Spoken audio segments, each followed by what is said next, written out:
Rythu Bharosa ready, విడతల వారీగా అన్నదాతల ఖాతాల్లో జమ 1-2 రోజుల్లో రాబోతున్న క్లారిటీ అట.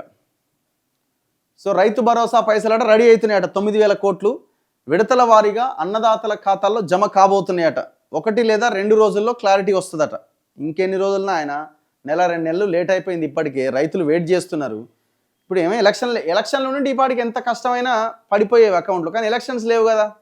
ఇప్పుడు వేస్తే ఎలక్షన్స్ లేవు, మళ్ళీ ఎంపీటీసీ జెడ్పీటీసీ నాటికి మళ్ళీ ఏమి వేయాలి అకౌంట్లో అనే ఆలోచనలో ఉన్నాడు రేవంత్ రెడ్డి. అందుకే లేట్ అవుతుంది.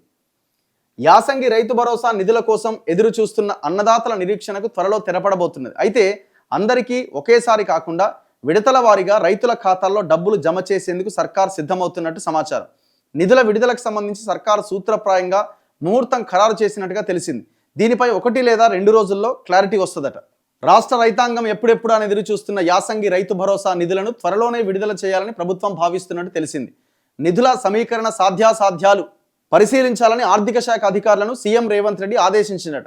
2 లేదా 3 రోజుల్లో యాసంగి రైతు భరోసాపై మంత్రులు అధికారులతో ఉన్నత స్థాయి సమావేశం నిర్వహించి నిర్ణయం తీసుకుంటారట.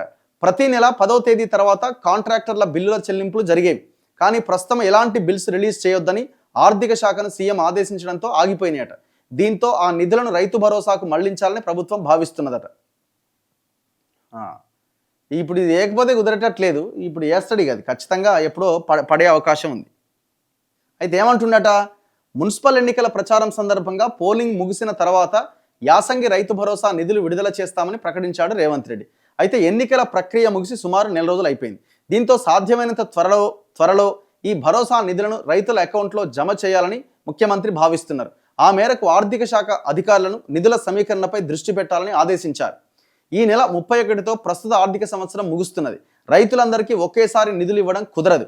అందుకోసం మొదట ఎకరా పొలం కలిగిన రైతులు, ఆ తర్వాత 2 ఎకరాలు, ఆ తర్వాత 3 ఎకరాలు, 4-5 ఎకరాల వారీగా నిధులు జమ చేయాలని ప్రభుత్వం లెక్కలేస్తున్నట్టుగా తెలిసింది. అసెంబ్లీ సమావేశాల ప్రారంభం కంటే ముందే ముఖ్యమంత్రి ఉన్నత స్థాయి సమావేశం నిర్వహించి రైతు భరోసా నిధుల విడుదల తేదీని ప్రకటిస్తారట. ఇక మరి ఎప్పుడైద్దో అది ఏమైద్దో మరి చూడాలి. మొత్తానికైతే వేస్తాడు, కానీ ఇక 4 రోజులు అటు ఇటు.